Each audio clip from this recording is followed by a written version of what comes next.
Roy has arrived very quickly at the Elbo Room. I didn't think he could get there that quickly. It's not particularly close. It seems like the crowd has filled out there a little bit now that people are hearing that the Stanley Cup is there and the Panthers are there. Roy, what can you tell us from the scene? What do you have for us in terms of vibes? Well, the Stanley Cup is right up there behind the guy in the white shirt right there. It's on the table. They poured beer out of the Stanley Cup down below to the fans.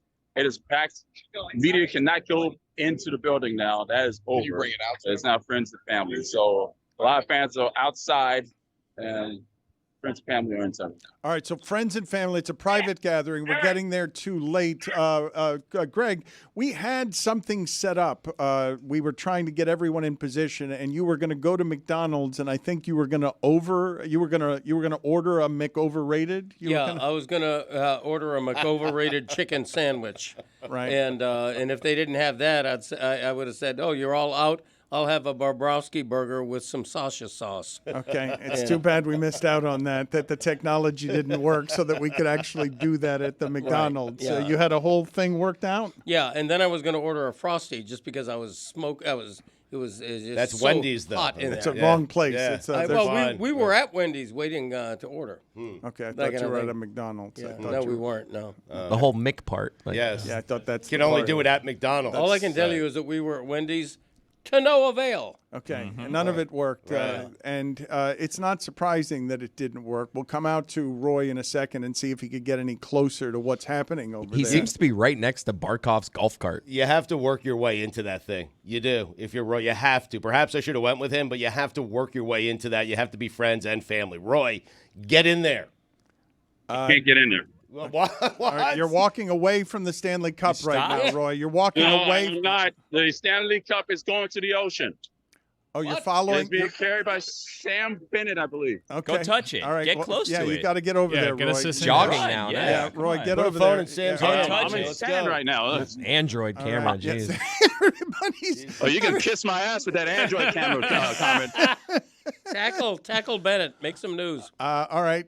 Let's. This doesn't seem The Stanley safe. Cup is in the ocean. All right. So go in the ocean. Get us a shot, I Roy. am not going in the ocean. Get us a shot, Roy, Roy. touch the cup. Get us a I'm shot. wearing jeans and a jersey. Get I'm us not the going shot. in Get us a ocean. shot of Get us it. the shot. I'm trying to get the goddamn shot. Hey, There's there's the the cup. goal. Lower third. Get rid of the lower third. A little lower. Lower your camera. Lower the camera. Lower your camera. There it is. Go touch it. Go touch it. All right, ship ahoy. Get in there, Roy. What? Chips Ahoy. He's right. Yep. Championships. Chips Yep. Ahoy. That's what you Yeah, say, Dan. That's what you say. Ships ahoy. Chips Chips ahoy. ahoy. Yep. And it's a boat thing, too, with the ocean. Chips Ahoy. It's Yep. perfect. Yep. Check out this hockey town, huh? What were you saying? Chips ahoy. Ships ahoy. Yeah. Championship. You're saying something. You're my saying something differently than what he's saying. cup was He's not submerged. saying Oh, this is chips awesome. ahoy. He's saying, for some reason, ships ahoy. Championships. Do you think the keeper of the cup gets nervous? Hell yeah. Of Because course. the His cup- blood It's his pressure. job. Lord Stanley Things was in the just ocean. fully submerged in the Atlantic Ocean. I would love it if a shark ate the cup. And believe me, a shark could. No, That's a good question for McGill. That is a good question. It is a great A Is question. he full- on today? An adult shark could take a bite out of the cup that would render it useless. All right, we'll ask McGill that. I don't think it's a good question for McGill. Ships Fair ahoy. question today, though. But, I yeah, mean, There are no bad Yes, questions, only yes, bad that's answers. right. right. You know what? On a day like today when you're a champion, Yes. you can tell anyone, ships ahoy, and it Damn makes right. sense. The San Jose Sharks, they bit a hockey stick and went right through that. Ships ahoy There you makes go. no sense. Championship. Chips ahoy. Chips That's Ahoy. what the kids call Chips championship. with Yeah. the dips. Ship, we're going for the ship. Roy, just We're tell going for the ship. tell everyone your media, Roy, and that you need to get through. You I are think that's going to go- work, Chris. You are going for chips. That's the problem. We do have someone on the scene. Roy, you're right there. Touch it. Roy, Feel can you away. describe what you're seeing right now? Was get the it, Roy. cup indeed submerged for a brief moment in time? Yeah, that Stanley Cup is what it is. It was in the ocean. It was submerged. I believe Aaron Ekblad actually did Okay. the backstroke with it. Roy, your terrible microphone is exceeded only by your terrible camera work. I Thank can you. leave now, Dan, if you want. All right, yes, please. That's Oh, enough. he's getting us good stuff. That was an Goodbye. exclusive, dude. No. Stick around. Yeah, we stick need around. you there. Yeah. Roy is coming Crazy to like that's going to be happening all day. Yep. I follow that cup. I just get better at the camera work and get better at the chasing. Dude, I have a cell phone. I don't have a professional camera. I'm sorry. You're doing great, man. No one else is doing this That's stuff. right, Roy. Like Your we don't day. we don't congratulate ourselves enough when we actually get Yeah. stuff to work. Good, This Roy. is stuff working? Okay. Yes. Yeah, man. Yes. No other live Yes. show of our stature is doing like this. Damn This is an right. achievement. Ships Go, ahoy. Roy. And he's got a droid. There's a lot of working against us. Yes, it is an achievement, just like going to Wendy's and trying to order an overrated Droid Bellamy. McDavid. Bask in the glow. We are right about Hockeytown, USA. Roy was on the scene. He got to the Elbo Room in 7 minutes, and he caught video of the How of did the he get cup, there so fast? of the cup He did get there. submerged. No That is school. exclusive video of the Dan Le Batard Show. That is great stuff. More by than Roy. 6 people, too. He did get there very quickly. Something that happened during the break that I want to share with you all, because I wrote down what Greg Cody said, because I want everyone to hear Chips Ahoy. what he was saying to me. Write that down. Fun. I've been in the Elbow Room, believe me. Oh, yeah. Talking to the mic. Yeah, you have. Here I am. Who needs me? What? You're going to go to Buffalo with Bernie Pomeroy? All right, back to hockey. Back to you at the Elbow Room. It's a real tourist spot. Normally, it's just tourists. Yeah. Been there forever. Are you winded from your last couple of sentences of trying to talk? I could run a 100-meter dash right now and No, beat you half couldn't. of you. Yeah, no, I certainly Half of could. us. Yeah. You would beat no one here in a foot race. Not a single person. You never know. No, I do know. I'm very well aware that there's not a single person here that you would. Including the next room? There's not a single person that you can see right now who you would beat in a foot race. Who won? Me. Me maximum, 100 meters. What I wanted to get to that actually happened with Greg Cody during the break is that Stugotz and I were laughing at how funny visually his private personal parade looked when they panned out from it, and it was just clearly just one car and no one around him. And he was acting, your father was acting for one of the rare times in his life. Yes. He was acting well. It seemed like he was a beauty queen in a pageant waving at people. He's got that roll down, Yeah, man. Accepting praise. Pretending that he was in a parade. And this is what he actually said. I'm not making this up. It was not really under his breath, but it was just for me. But your father and I talk during the breaks in a way that he doesn't totally know whether I'm paying attention or not because I'm writing stuff down, but he keeps talking. So I just wrote down what it is that he was saying. He didn't know I was writing it down. He said, "You could cast me in a major film. I'd be fine. I'd be good at a recurring role. Maybe not the star or second person, but I could be the third person in a major I feel film." like that. Yeah, the guy who gets credit in the scroll, but not major credit. You know, my name is a third of the size of Dustin Hoffman, or the actor of the day. Right. You know, Gyllenhaal, that kind of thing. But a third actor. Yeah, could, you know, I mean, right. I've been an extra in a major motion picture. I've done that. Is that so? Yeah. Really? Absence of Malice. Yeah, early '80s with Sally Field. Wow. Yeah, that was a good film. Classic. What'd Yeah. you do? Yeah. What was your? I played a newspaper reporter. And how'd you do it? I am seen sitting on a desk with a newspaper, reading an open newspaper, but you can see my face on camera. Greg, please speak into the microphone. I know you can master a major film, but Right. for 20 years you haven't been able to master just where you're supposed to speak. Well, the voice carries. Yeah. Like that song, Voices Carry. Right. We got video here of Kachuk and Bennett just pouring Wow. beer Look at on this guy, just, A wise man once said, "We are made it." just drenching this guy. That's great.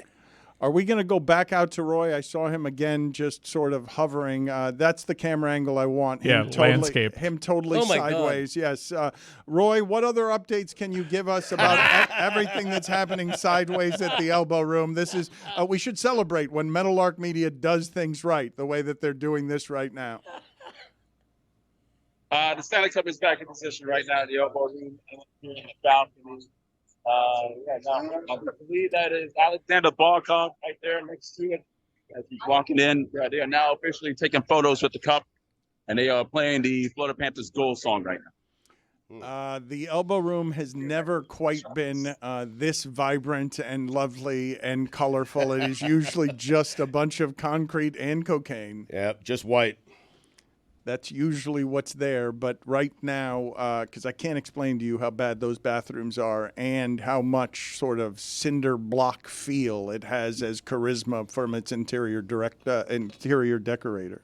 So, Greg, you're saying you couldn't be Maverick, you couldn't be Goose, but perhaps you could be Ice from Top Gun? Yeah, well, I don't speak that language, but Right. I'm going to say He's the third guy, the third star in that movie. That would be Iceman. me then. Yeah. Iceman. I think honestly, at this age, I'm a character actor.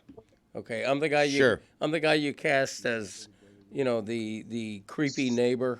Maybe the creepy neighbor. Radke type. Yeah, and maybe the accountant in the office who's nearing retirement, as in Right. embezzling Makes on the sense. side. Yeah. That type thing. Yeah.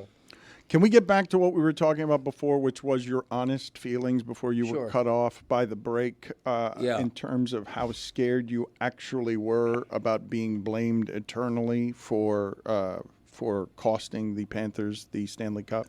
Right. That would have been blame sown by this show, quite frankly. Just because you said it here, Greg, and all we did here was shine a light on the thing you said and wrote. I know, but you had Zaslow on here saying that if the Panthers lose this series, everybody's going to blame you. And Mike Ryan has said something similar. That is what foments the atmosphere for potential harm to me if the Panthers had lost. Luckily, they didn't. In terms of my reputation, I don't give a crap whether people hear my name and they think, that's the idiot who wrote Marino should be traded and McDavid is overrated. That's fine. That's fine. That's perfectly fine. But you were scared, though. You seemed emotional, and you seemed like you were pinballing emotionally all over the place. It seemed I don't find you to generally be someone who is introspective about his emotions. So you might have some lash out because I don't find you to be somebody who's totally comfortable with exactly what he's feeling emotionally at the moment. It tends to leak out in all sorts of other places. And so I thought what was happening this weekend with you hitting us with enough is enough and I'm tired of it was at least in part because we're annoying, but also because you were under it. I was never scared. No, I was never. I never felt in physical harm. I was joking last night that had the Panthers lost Game 7, I would have needed a bodyguard to walk to me with my car. You weren't joking. You said during a break here yesterday, "Are you concerned about liability? Yeah. I might get hurt after the game." Yeah, that's true. Had that happened, but I wasn't fearful that it was actually going to happen. That was a big what if.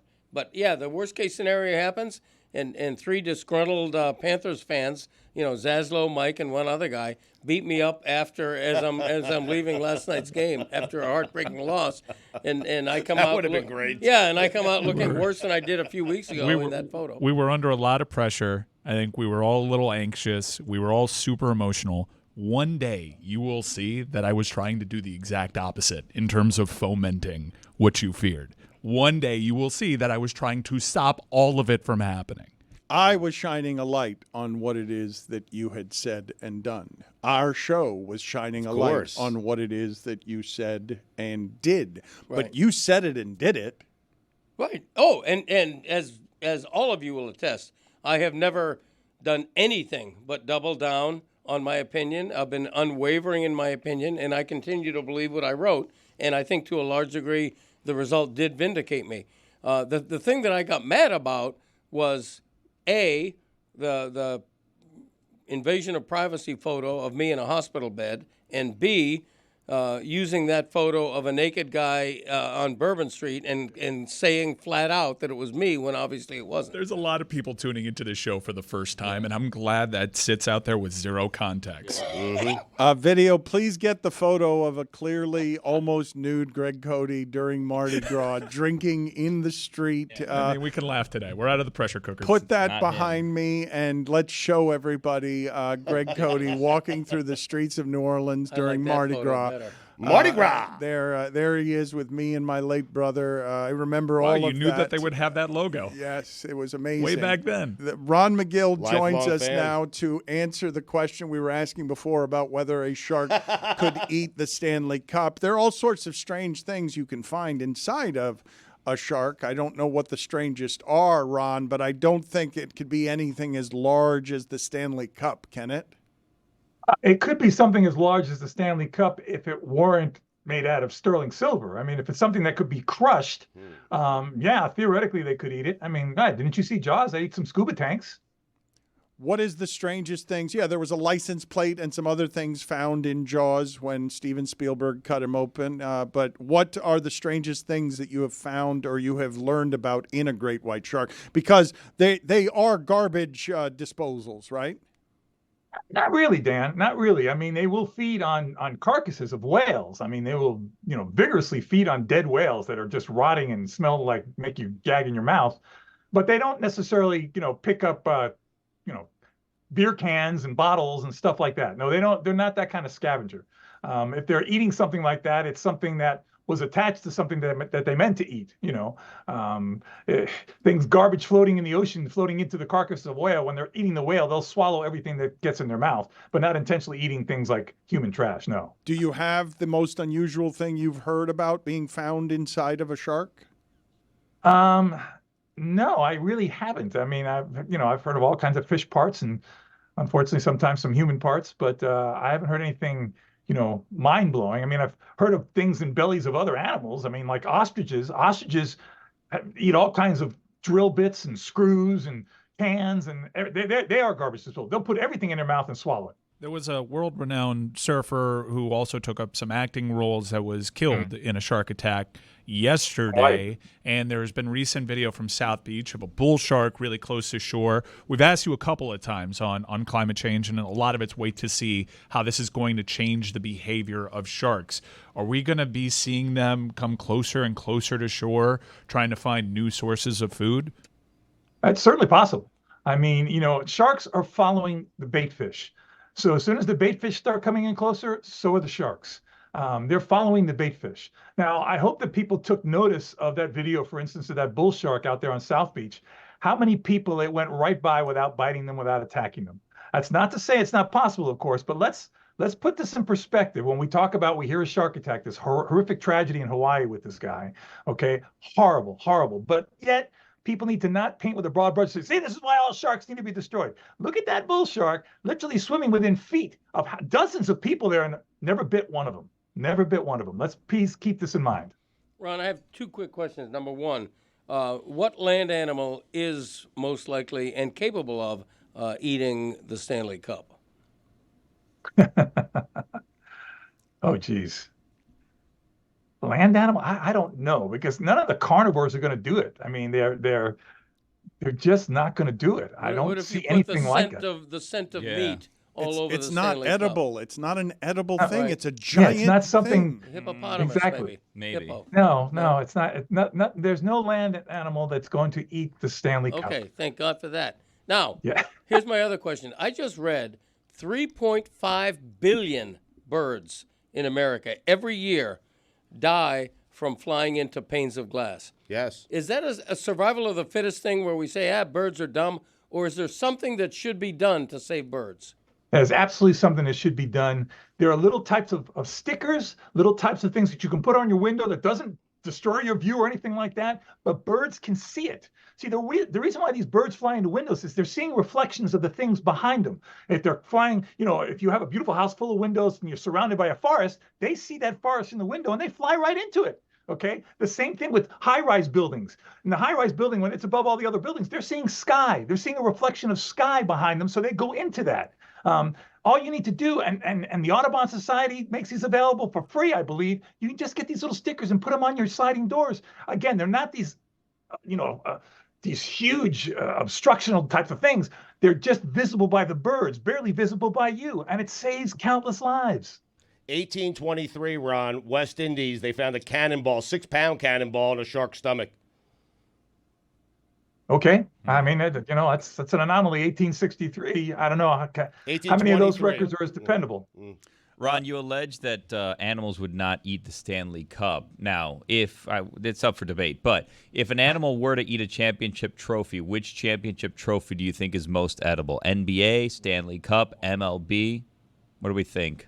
I gotta think the Lombardi Trophy. It's it's pretty cylindrical. It's not really huge. It's not really wide. It's a swallowable trophy. Let's go out to Roy at the Elbo Room. Magill, would you like an update from Roy? He's right near the Stanley Cup. What kind of information can you give us, Roy, from out there? It sounds like there's chanting and things are getting louder. It's before noon, and I suspect that if they're going to spend the whole day there, some wild Stanley Cup stories end up happening, breaking out around the party of a champion. You're muted, Roy. Roy, unmute your microphone. you got to unmute This it, is Roy. the toughest. Well, as you saw, they just dumped beer back down to the ground out of the Stanley Cup. We got some Panthers employees drinking out of the cup right now. Go get some, Roy. Roy, any chance? I am not allowed in it. You're No, not no, but allowed. can you get in the line of people that get their beer, Roy, get beer poured on their You've face? spent a lifetime around this team. You have to know someone who's going to let you into that place. You have to. Come on. No, unfortunately, I'm not allowed inside. No, Friends and I'm not going to get beer poured. Aw, Why that would not? be such a great video, though. Why don't you want beer poured on you? Good tent. Because I'm wearing my jersey and it's already hot and I'm sticky. So yeah, no, that's not going to I'll happen. buy you a new jersey. Wow, Mike will buy you. I'll buy you a new jersey. No, I'm good. Okay. I'm good. All right, Try. Roy, it's good to get all of your joy here on Metal Arc Media. You're just totally out of control. The best we've got from you is slurring last night while doing your reports. We appreciate yourself. You're pouring yourself. Roy Bellamy! Roy! Pouring yourself. I'm here. Was that Nico Mikola? That looked like Dan behind you. Thank you, Roy. Good talking to you. Appreciate all your time. We will come back to you and see if you decide to have more fun with the people having fun or if you're going to sit it out because you don't want to do dry cleaning. I feel like the next time the cup leaves the Elbo Room, that's when you sneak in, right? Because all eyes are on the cup. As it's going out, you go in, and then no one will be watching. You go where the cup isn't. Exactly Very good right. point. Yes. What a day. We are made it. Hey, I want to see the picture of Rodriguez's little baby girl sitting in the cup that he said he wanted to take last night. That's going to be a great shot. All right, I'll text it to you privately. Hey, Thank you. actual Florida Panthers, where are we with that? They bouncing back or They're bouncing back as well as can be hoped for, because you know what? Decades ago, there were only 20 of them left. Okay, now there's probably a little bit over 200. So they have increased their strength, they've increased their numbers, they've increased their range. They are no longer the new team with just a bunch of neophytes. These Panthers have expanded their population, but only to the limit of what's available to them in habitat. People don't realize that Panthers, the number one killer of Panthers is cars. Unfortunately, cars, they get hit by cars on the road. But what people don't understand, the number two killer of Panthers is other Panthers, because they fight for territory. Whoa. And they're limited to their territory. So the males will kill each other over territory. And that's the number two killer of Panthers. But, this is the largest cat in the state of Florida. It is the state animal. We have a state mammal, the manatee, we have a state bird, the mockingbird, which we hope to make the flamingo soon. We have a state butterfly, the zebra wing. But the state animal, the number one animal in the state is the Florida panther, man. are we actually trying to change the state bird to the flamingo? Yes, we are. Are you leading this cause? Like who's championing Well, this? Zoo Miami is working with the foundation. We've been speaking to legislators. They have put a bill forth that kind of died in the House this last session, but they're hoping to bring it again the next session to make the flamingo the state bird. I think it's a natural. The ibis. Ron, how did you feel last night? You're a sports fan. I don't know how big of a hockey fan you are. I'm a huge sports fan, and to see the last major team in Florida win the Stanley Cup, win the championship, I've been here. I've been here for the 72-73 Dolphins. I was here for the 2006 Heat. I was here for the 96-97 Marlins. Now to be here and to see this happen here in Florida, it makes me happy because, everybody knows I transplanted from New York. New York is a big sports town. We had some great teams back then. 1969, the greatest year of my life as a sports guy. The Mets, the Jets, the Knicks, the Rangers. I mean, it was everybody winning the championship that year. So coming down here and having this team do this, and to be able to say a Florida team, a Southern Florida team wins an ice hockey championship, that's just so freaking great. Great only here. Everyone else in the world is furious about Well, you know this. what, Dan? Dan, you know what? They're going to need to get over it because, if somebody cannot look at a coach and a general manager literally sobbing there on the ice last night, I started to get emotional watching that, realizing the eruption of emotion that is built up in these guys that have worked so hard for this. Now, don't get me wrong. I felt bad for, the McJesus there, that guy, whatever. I felt bad for him. I wish he'd come out to kind of accept the trophy, even though I probably understand why he didn't. I thought it was bad that people were booing that, because, the stats indicated that he was the MVP, even though, God, did our goalie kill it. That guy was amazing. He had a couple of bad games, I understand that. But when it counted, baby, he did it. I love that as a rallying cry. I felt bad for that guy, McJesus, or whatever. You think the rest of the nation is looking at this celebration, because this is South Florida's first ever crack at this trophy, and this is Broward's team, and this is a super Broward County celebration right now. Lord Stanley was in the ocean just moments ago. Like, these are really cool scenes. I believe that the northernmost point that has a team in North America is enraged that the southernmost point in America in water that's never frozen. The Stanley Cup just went into water that is never frozen. I believe the people who warm themselves up with the feelings around hockey are furious that we get to experience that. All they had was hockey. Ron alluded to all the hard work that goes into this, and that's the type of pressure cooker these players were in yesterday in Game 7. The spectrum was this, what you're seeing on your TV, jumping into the ocean with the hardest trophy in sports to win, or Punchline Forevermore.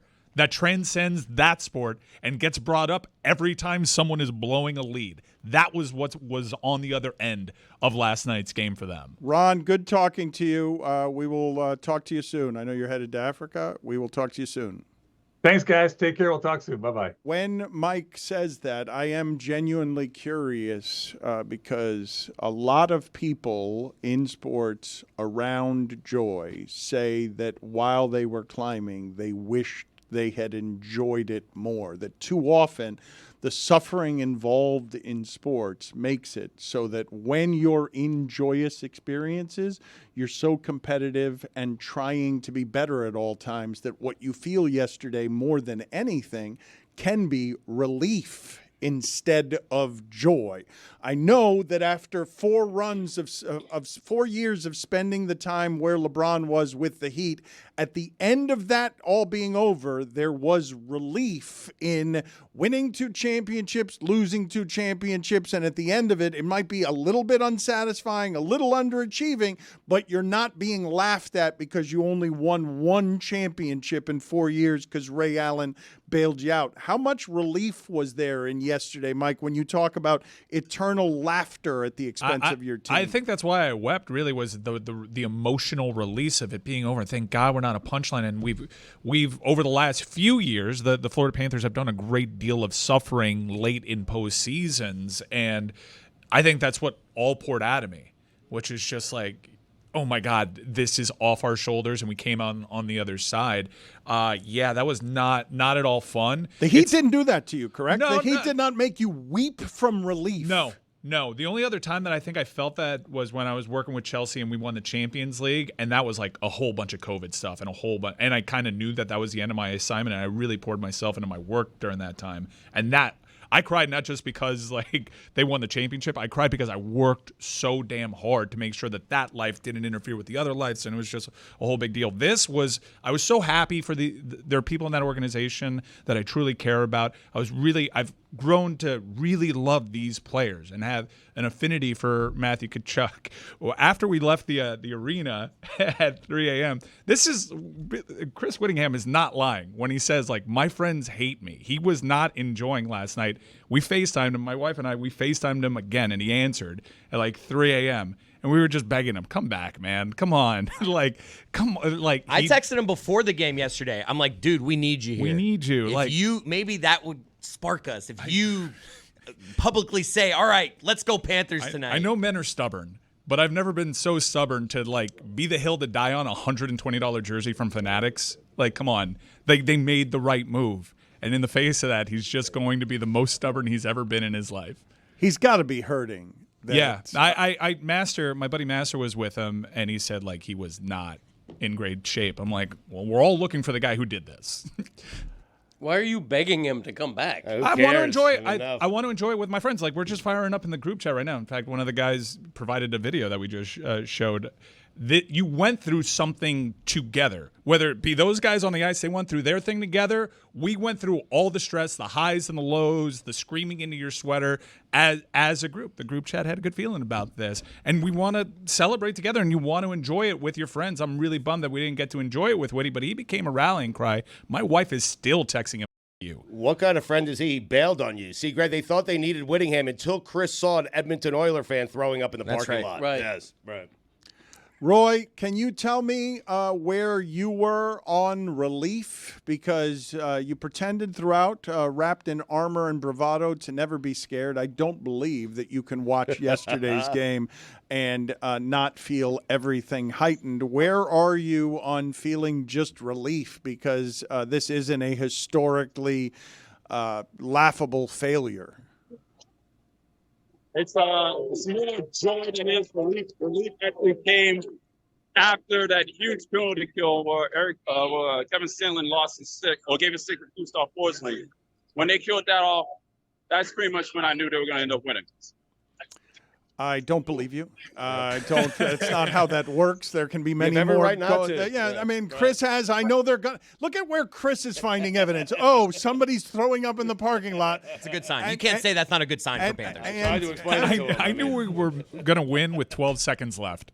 That's the only time where I was like, I'm actually going to see joy out of this thing, because I ran through all the scenarios like Doctor Strange, and it was hard to find a rational reason outside of we just have home ice in Game 7. That's what you play an entire season for. There was really hard to find a scenario in which I was going to feel any joy, and that's also probably why I cried. It can be both, though. Relief can bring joy. They would have been mocked forever. There were two options for the Panthers last night. Win the Stanley Cup and be celebrated, or lose it and be mocked forever. I can't imagine, and I know from people around the team, and Roy's played it cool, and there were, like, that was a tense vibe. How could it not be? They had an extra day to chew on all the pressure. Maybe it ended up helping them. I know that 94 Rangers say that extra day helped them, and maybe if Oilers probably wanted to get right on the ice and keep playing and keep the momentum going. But, yeah, there's a lot of pressure that goes with Game 7 when it's for that cup. There's a whole new world of pressure when you're a historic punchline. The last 3 minutes of that game were terrifying and exhilarating all at once. When you talk about relief, I think it was because 3-0, all of a sudden 3 straight losses. The way it played out. And everybody's mentioning 1942, and this is what's facing you all of a sudden. And you not only raise the Stanley Cup, but at the same time you avoid eternal infamy, because you're right, the Panthers would have been completely mocked as the epitome of choking, of can't win it all, of losing in front of your home fans. That's why I wrote that this was the most extreme possible championship match that I've ever experienced. Roy's got a big smile on his face. We instantaneously know that that's a siren call. Go to Roy. What are you smiling about, Roy? I think Kachuk, Brandon Montour, Sam Bennett, Gustav Forsling brought the cup back out and some more beer going on the fans down here. All right, Roy, you got to get some beer on your face. Yeah. We need the shot. I want that And for a you. player on the show. I want that for you. I want beer on your face How for am I you. going to get play on the show? They won't let me in. Just grab anyone. We don't know the difference. It's that's true. We just started watching That's hockey true. 3 weeks ago. It'd be funny if you grab Tell like me that. anyone's Grab somebody who's incredibly pink and 312 pounds and just say it's Forsling. Ask him what color the blue line is. Let's examine for just a moment whether or not in the history of the sport there has ever been a champion that was outscored over a point in the series 18-5. It's the weirdest goddamn series, man.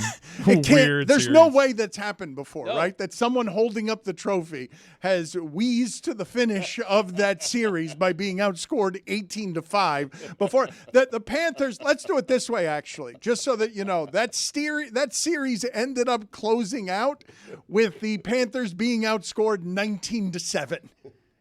19-7 is how the last 4 games of that series Who's went. celebrating today, though, Dano? Yeah.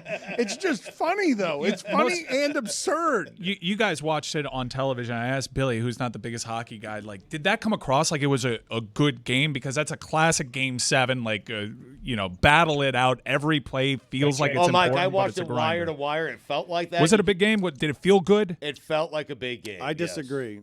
Really? Yeah, and here's the only reason why. Because that is not an enjoyable game in any way without the stakes. It's only because of the stakes.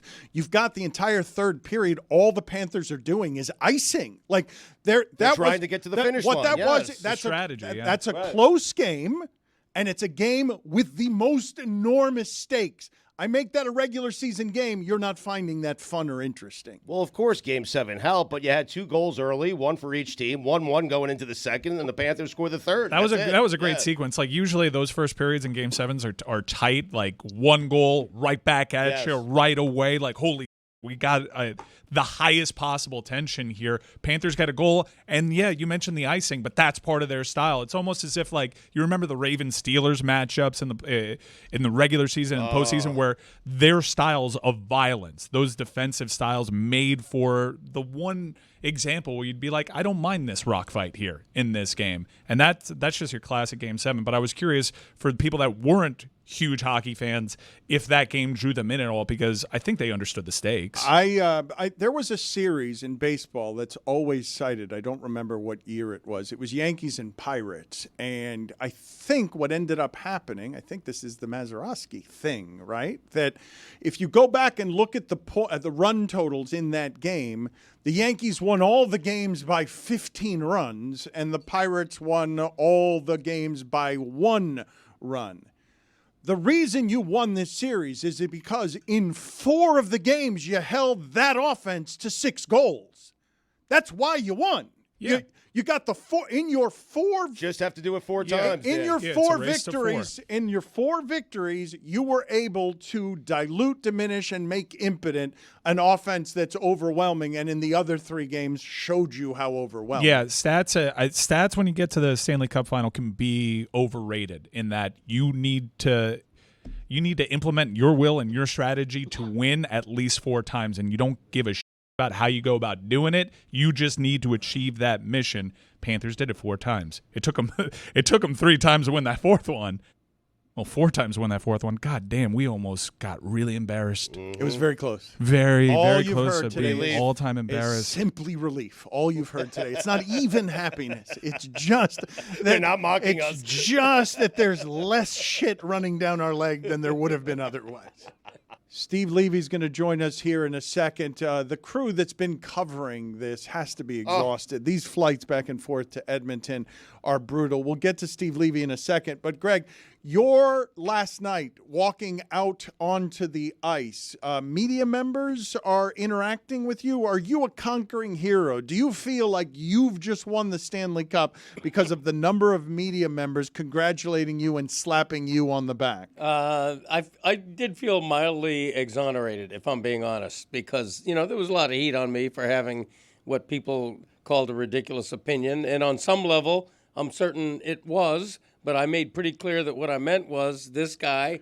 We got it. You don't need to explain it again. We've covered it 70 different times. I got it. We got it. To be the case. As you're walking through the hallways, though, are you doing it with a strut? Like, because you got it right. Yeah, who congratulated you? Give us some names of the media members who congratulated you as if you had won the Stanley Cup. Just Will Manso of TV, and Roy and Dwork and Of TV. TV's Will Manso. TV. Yes. Do you not know who he works for? Is that the problem? No, I know all the stations, but there's He's too many not here to names. take a quiz. Exactly. Right. Thank Yep. you, Billy. He But won a cup. Literally too many people I didn't know came up to me. And How many congratulated people? How many? Give me a number. 25 or 30. All right. So you were a conquering hero. Yeah. To the media. And not to Congratulations. All right. Congratulations. anybody. And not to Steve Levy and not to some media, but to my media. To your media. To my immediate media. That's Will media. Manso. To my immediate. Will Manso of TV. Here is Steve Levy of TV as well. And as Stugotz says, Pink from the Boca Beach Club. You have said for... There's no way he stayed anywhere in Sunrise, I promise you have said for 2 weeks that he looks like the Boca Beach Club. He looks like he got too much sun. Steve, how tired are you right now? little bit fried, and tell Greg that Messier hates him too. Add him to the list, okay? Okay, get in line, Mark. Yes. The Messiah. I mean. How exhausted are you? Those flights are brutal, and it's a very long season. And do you believe that anyone outside of South Florida wanted the Panthers to win last night? So first of all, I got to be honest. The NHL set up a charter, which was a big, big win. This is my 30th Stanley Cup final, and the first time we've had access to a charter. So a bunch of ESPN people, Hockey Night in Canada people, Sportsnet. So it was nonstop, Fort Lauderdale to Edmonton, smooth, customs easy. So really, no complaints on the travel. We might have had it easier than the players did. In fact, the Oilers, I know when they went home from Fort Lauderdale, they had to stop in Kansas City for fuel, if you can believe that, on the Oilers plane. That's true story. So outside of South Florida, yeah, I do. I believe it. I believe it's special when a team finally wins its first Stanley Cup in franchise history. This is a hard-working, blue-collar, gritty club. The Panthers are. And so, yeah, I think they got a lot of fans in, not in Canada probably, but certainly in the U.S. You're going on vacation. You have two choices. You're spending a week. Edmonton or Sunrise, Florida. Where are you going? Well, in the summer, man, I'm not picking Florida. And quite frankly, walking around Edmonton with Messier is pretty cool. We didn't wait in too many lines. Right. Yeah, you can't bring Messier, though. I mean, it's just you. Oh, do I have to bring PK? Can I just go alone? No, we had a great time in Edmonton. We had a blast. It's a small town/city, but we had a great time. The people were really nice, really welcoming. And listen, if you love hockey, you'd love Edmonton too. I can't take the heat, man. I bubble up here in Florida in the summer. So, although I do go to Vegas in summer, so that's kind of the same thing. Yeah. Steve, early in the series, it looked like you guys had a desk from IKEA. I noticed that last night that desk disappeared. You had a nice lit up desk. It looked like a big desk was flown in for Game 7. What happened there? So that's not true, but I appreciate you pointing that out. The desk that everyone was complaining about was only in Edmonton for the 3 games there. We couldn't get our proper desk through customs. No, it was the difference in the setup that we had. So here at the Amerant Bank Arena, which I still can't get used to saying, they gave us a great suite.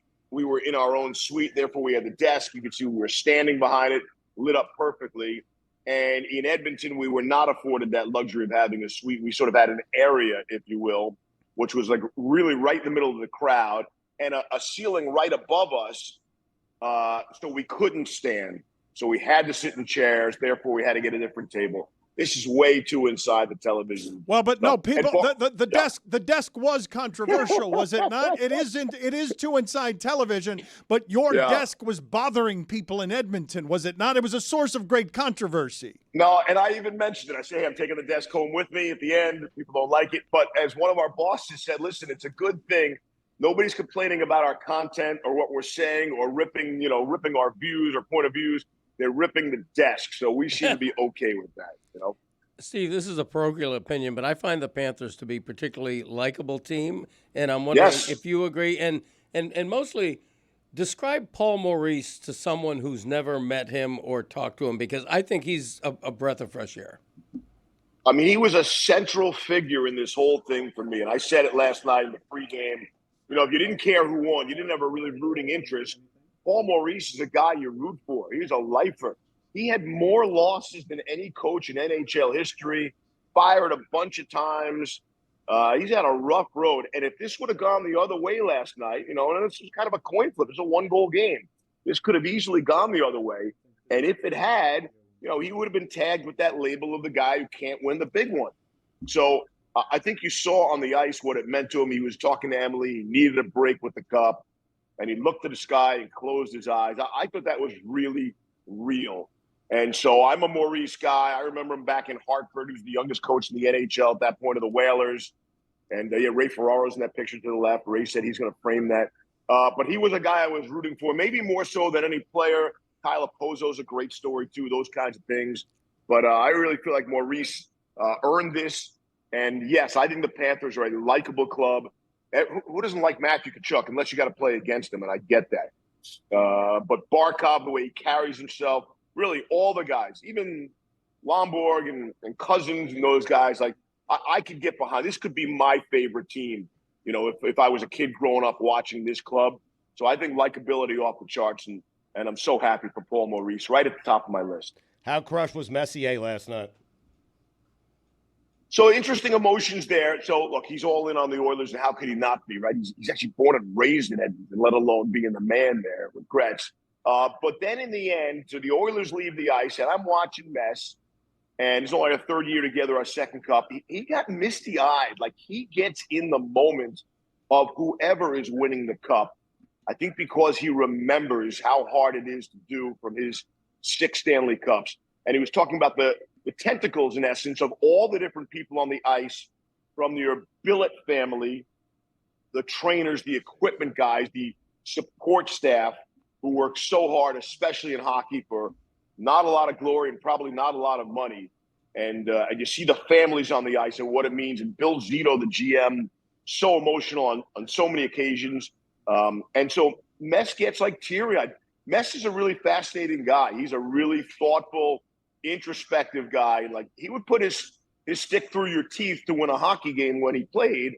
But now in his post-playing career, he's so thoughtful. I think he's an emotional guy as well, and I think he was reliving it. He did it 2 years ago, too, when Tampa Bay won as well.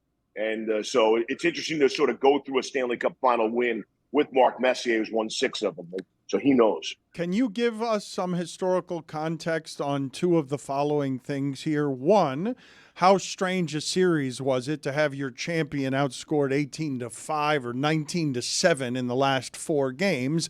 And furthermore, where is another game anywhere in the history of the sport with the pressure that the Panthers had on them between you win the first title ever, or it'll be the worst thing you ever know, and people are going to be laughing at you throughout history? Yeah, no, it's all time. We opened the show last night saying this. You could make the argument this is the most significant single game in National Hockey League history. That's like I think that's hyperbole, but not necessarily when you break it down. That Florida had never won, Canada hadn't won in 31 years, the Oilers hadn't won in 34 years. Yes, you could complete the comeback for Florida and not carry around that label as the biggest choke job ever. I mean, I mentioned Maurice, but every player on that Panthers squad would wear that. And now they don't have to. And Edmonton can walk away with their heads held high in that they battled back from down 3-0 and, could have just given up and been swept out. So this was my 30th Stanley Cup. I just talked to Barry Melrose, who I miss dearly. And the first 28 were with Barry. He's off and retired and doing his thing. And so I've never seen anything like this. And I'd like to think I have a feel for these series. But really, after the third game, I thought this was sweep city. And I picked Florida in every game, 5, 6, and 7 to win. I couldn't believe they didn't win in 5 and 6. And so here we go, and they get it done last night. And that was the game they needed, guys. We didn't have a 1-goal game in the whole series. That never happens in the Stanley Cup final. So that's another rarity prior to last night. And, Panthers hockey is winning 2-1, which was exactly the recipe for last night. So the tan came from golf? No, I don't golf really. I just perspire. I get warm. It's really warm. I'm in the lobby of the hotel. Of course, the air conditioning's not working. Why were you so pink? You mean last night or right now? Just in general. Why? Just the entire series. Well, some people are pointing to the makeup people, which we do wear makeup on television from time to time. My mom thinks I have really good skin, and that's why I look 35. You would agree, right? Yes. Guys, 35? You haven't aged. It's bothersome. You have not aged. It's annoying. I get all the Botox stuff, too, and come on, you guys know me a little bit. I am the last guy to do any of that stuff. Come on. And so, I perspire. I overheat. Chris Berman is the only guy who likes the studio colder than I like it. And it makes everybody else nuts. Even Messier, the tough guy from Alberta, he complains the studio's too cold when I'm in there with him. Like, you're Mark Messier from Alberta. How can it be too cold for you? So it's just a thing. It's my thing. Good seeing you. Excellent work, sir. It's always good seeing you. You've been doing excellent work for a long time. Thanks. Be well, guys. Thanks for having me. Thank you, Steve. Take care, Steve.